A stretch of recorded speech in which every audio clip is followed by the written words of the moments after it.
Hello दोस्तों, हमारे YouTube channel पे आप लोगों का स्वागत है। हम बात करेंगे अभी झारखंड लोक सेवा आयोग के संदर्भ में। देखिए, झारखंड लोक सेवा आयोग के संदर्भ में बहुत तरह की बातें चल रही है और अभी जो मामला है उस पर गहन जांच की आवश्यकता है।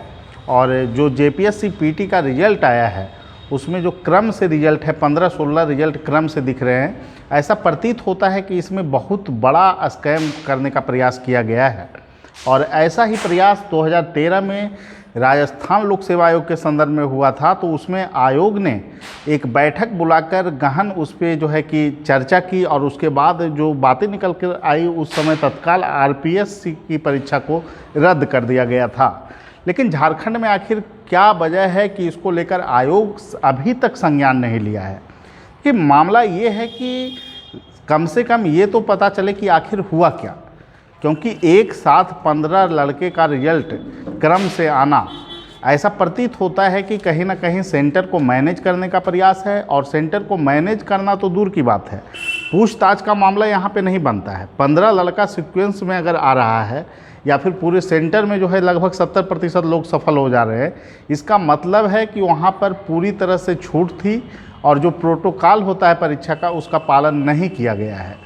हो सकता है कि उस परीक्षा हॉल में मोबाइल का भी प्रयोग किया गया हो, गूगल पे सर्च करके लड़के जो है कि गोला रंगे हों और उसको वायरल किया गया हो कॉपी को कि आप लोग भी रंग लीजिए, एक दूसरे को दिया गया हो, तभी ये संभव है कि वहाँ स्कोर जो है काफ़ी उच्च हो गया, जिसके कारण रिजल्ट वहाँ पर लगभग 70% लोग पास हो गए।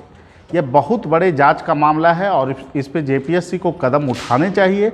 और निश्चित रूप से छात्रों की जो मांग है, जो JPSC के गेट के आगे हंगामा चल रहा है कल से ही, उसको लेकर आयोग को जो है कि इस पर स्पष्टीकरण देना चाहिए कि आखिर ये इतनी बड़ी चूक और लापरवाही कैसे हो गई। लोहरदगा के एक सेंटर का मामला है जहां पर बताया जा रहा है कि लगभग जो लड़के हैं वहां क्वालिफाई है, 50% से अधिक लड़के क्वालिफाई किए गए हैं और 2-3 कमरे में ऐसी स्थितियां हैं। इसके अलावे जो है कि अन्य बोकारो सेंटर पे भी ऐसी बातें आ रही है। तो निश्चित रूप से ये मामला जो है जांच का विषय है और इस पर जांच होनी चाहिए। और अगर बड़े पैमाने पर इसमें सही में गलतियां हैं तो निश्चित रूप से आयोग को इसके लिए संज्ञान लेना चाहिए। देखिए, सबसे बड़ी बात ये है दोस्तों कि ये जो प्रक्रिया है इसके बाद लड़के मेंस में बैठेंगे, मेंस में भी घुसपैठ हो सकती है।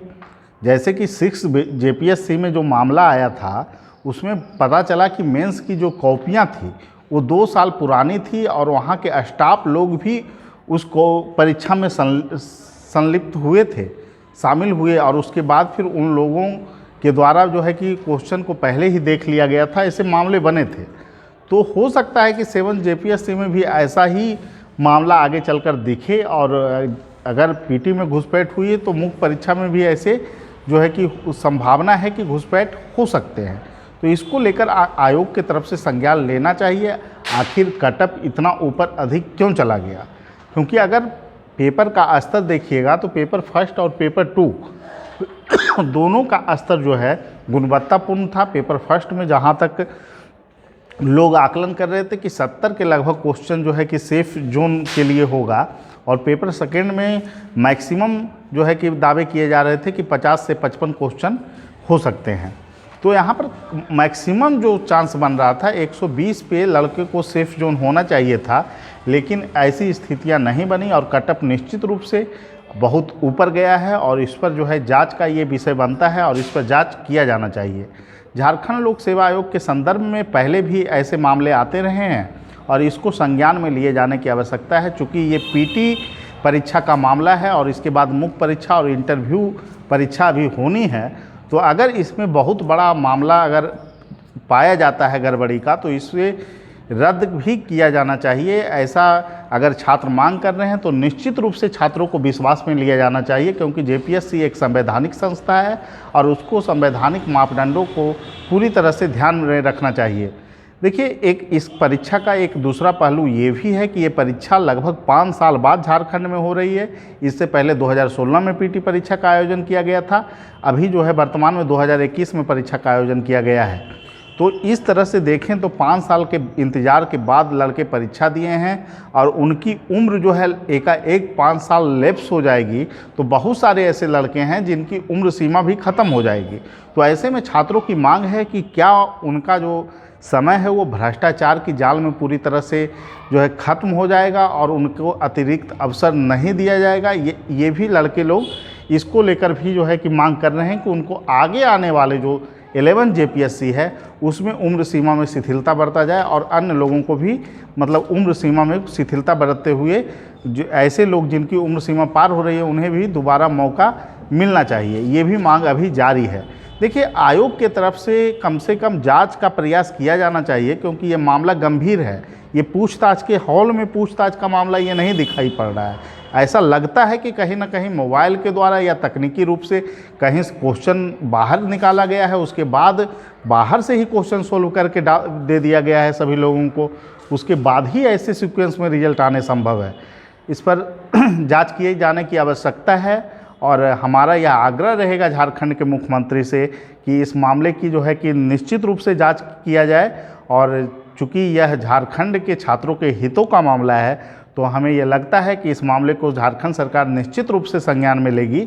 और जैसा कि हज़ारों छात्रों की ओर से यह मांग भी जारी है कि जेपीएससी जो 7 to 10 जेपीएससी हुई है इसमें कई गड़बड़ियाँ उजागर हो रही है और इस पर गंभीर जांच की आवश्यकता है। निश्चित रूप से अगर वही सेंटर पर सिर्फ जो है कि भ्रष्टाचार अगर पाया जाता है तो ये भी किया जा सकता है कि उस सेंटर को ही ब्लैक लिस्टेड कर दिया जाए और उन चुनिंदे जो है सेंटरों पर फिर के जो लड़के पास किए हैं उनके लिए फिर से परीक्षा का आयोजन हो। लेकिन यहाँ तकनीकी रुकावट ये है कि उतने लड़के जब वहाँ से पास किए हैं तो उसमें से कौन सा लड़का करप्शन में शामिल है यह तय कर पाना मुश्किल है। और उन लड़कों के लिए आप नए सिरे से कटअप क्या बनाओगे यह भी एक समस्या है। तो इस तरह से 7 to 10 जेपीएससी बहुत बड़ी जो है करप्शन के जाल में जो है फंसती हुई नज़र आ रही है और इसका सोल्यूशन क्या होगा यह अभी तक कह पाना इसके संदर्भ में जो है संभव नहीं हो पा रहा है। लेकिन हमारी मांग रहेगी और छात्रों की भी मांग है कि उम्र सीमा में कम से कम जो है कि 11 जेपीएससी में उम्र सीमा में छात्रों को छूट दी जाए और जो 11 जेपीएससी की वैकेंसी है एक बड़ी वैकेंसी हो और कम से कम 700 से 800 सीटों का विज्ञापन जो है कि दिया जाए। जैसा कि हेमंत सरकार ने पहले भी कहा था कि हमारे जो है कि सभी विभागों में बहुत बड़ी संख्या में सीटें खाली है और हम युवाओं के प्रति जो है प्रतिबद्ध हैं, उनको जो है कि नौकरियों में हम स्थान और मौका देंगे। और रघुवर सरकार के विरुद्ध हेमंत सरकार हमेशा जो है प्रतिक्रिया देते रही है कि निश्चित रूप से झारखंड के युवाओं के लिए हम काम करेंगे। और सत्ता में आने के बाद जो उनका नियुक्ति वर्ष का जो फार्मूला था पूरी तरह से फेल होता हुआ नज़र आ रहा है और न ही जेपीएससी में जो है कि रोज़गार के लिए अवसर मुहैया करा रहे हैं और उस जेपीएससी तो भ्रष्टाचार के जाल में पूरी तरह फंसती हुई नज़र आ रही है। और जेएसएससी स्नातक स्तर की जो वैकेंसी थी उसको भी रद्द कर दिया गया है और 6 जो जेएसएससी की 3 अन्य जो वैकेंसियाँ थी उसको भी कल के डेट में रद्द कर दिया गया। तो यह निश्चित रूप से झारखंड के युवाओं के लिए एक बहुत बड़ा प्रश्न चिन्ह खड़ा हो गया है कि युवाओं को हितैषी रहने वाली हेमंत सरकार आखिर चाहती क्या है। नियुक्ति वर्ष को मनाने की दिशा में आगे बढ़ने वाली सरकार पूरी तरह से युवाओं को भ्रष्टाचार के जाल में फंसा कर रख दी है। और मेरी यह मांग रहेगी कि जो नियमावली जो बन रही है जेएसएससी की वो आप किस तरह फॉर्मुलेट कर रहे हो, क्या उस पर एक भी लड़के की वैकेंसी आगे भविष्य में झारखंड के लड़के की वैकेंसी हो पाएगी? निश्चित रूप से वो मामला कोर्ट में जाएगा और वो वैकेंसी नहीं होने वाली है, यह भी तय है। लेकिन नियमावली के नाम पर नियमावली बनते रहेगा झारखंड में और झारखंड के जो पार्टियां हैं सिर्फ जो है युवाओं को सपने दिखाने का काम करेगी। और जो मॉडल लिया गया है कि हिमाचल प्रदेश के मॉडल पर हम काम कर रहे हैं और स्थानीय लोगों को रोज़गार हम देंगे, तो क्यों आप यूपी और बिहार का मॉडल फॉलो नहीं कर रहे हैं? यहाँ तो वैकेंसी आ रही है कंटिन्यू, वैकेंसी में जो है सभी लोगों को मौका मिलता है, दूसरे राज्य के लोग भी फॉर्म भरते हैं। तो आप सिर्फ ये कह रहे हैं कि झारखंड के लोगों को मौका मिलेगा, तो बहाली ही नहीं होगी तो झारखंड के कौन से रोज़गार आप झारखंड का दे पाएंगे? और चूँकि वह मामला काफ़ी गंभीर है, वहाँ के छात्रों को भी उसमें जनरल वाले जो छात्र हैं वो अगर दूसरे राज्य में पढ़ाई किए हैं तो उनको भी आप कहीं ना कहीं प्रतिबंधित कर रहे हैं, जो कि कहीं ना कहीं संवैधानिक दृष्टिकोण से भी गलत है। और स्केल 2 की जो नौकरियां हैं, सचिवालय स्तर की जो नौकरियां हैं, वो पूरे देश के नागरिक को उसमें भरने का अधिकार है। आप कहीं से भी उसको जो है कि ये नहीं कर सकते हैं कि झारखंड के ही सिर्फ नागरिक भरेंगे। उसमें दिक्कत क्या है, 40% ओपन प्रतिस्पर्धा हो सकता था, और जैसा बिहार यूपी में होता है, झारखंड के बहुत सारे युवा बिहार में फॉर्म भरते हैं और यहाँ रोज़गार पा रहे हैं, यूपी में रोज़गार पा रहे हैं। तो आप ये झारखंड के लिए आप मुख्यमंत्री हैं, यह कहकर झारखंड के युवाओं को आप जो है कि अपनी ओर आकर्षित कर सकते हैं वोट लेने के लिए, लेकिन झारखंड के युवाओं के भविष्य को आप ठगने का काम कर रहे हैं। जब नियुक्ति ही नहीं होगी तो नियमावली किस काम की। ठीक है, यही तमाम प्रश्न हैं, क्योंकि जेएसएससी के भी बहुत सारे लड़के फ़ोन कर रहे थे कि सर नियमावली के नाम पर सिर्फ मजाक बनाया जा रहा है झारखंड के छात्रों को, और फिर से जो है उसमें कई लूप होल है जिसके कारण ये बहाली पूरी ही नहीं हो सकती है।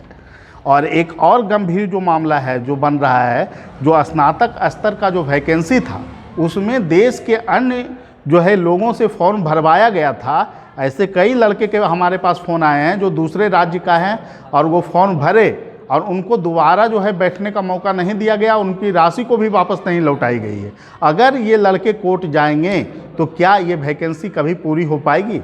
तो ये तमाम तरह के प्रश्न हैं दोस्तों।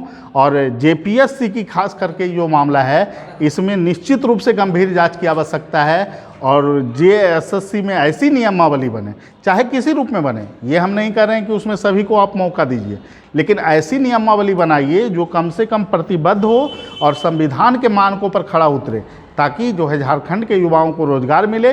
और अगर देश के अन्य युवाओं को भी झारखंड में कुछ मात्रा में रोज़गार मिल जाता है और नियमित रूप से बहाली होती है, तो इसमें दिक्कत क्या है? क्यों झारखंड के युवाओं को सिर्फ सपने दिखाना चाहते हैं और बहाली पूरा करना नहीं चाहते हैं? सिर्फ क्षेत्रीय मानसिकता को हावी करके और झारखंड में सत्ता में आने वाली जो है कि हेमंत सरकार नियुक्ति वर्ष मना रही है, और जिसमें नियुक्ति के कोई भी अवसर अभी तक दिखाई नहीं पड़ रहे हैं। ठीक है, सभी लोगों को धन्यवाद, फिर मिलेंगे अगले वीडियो।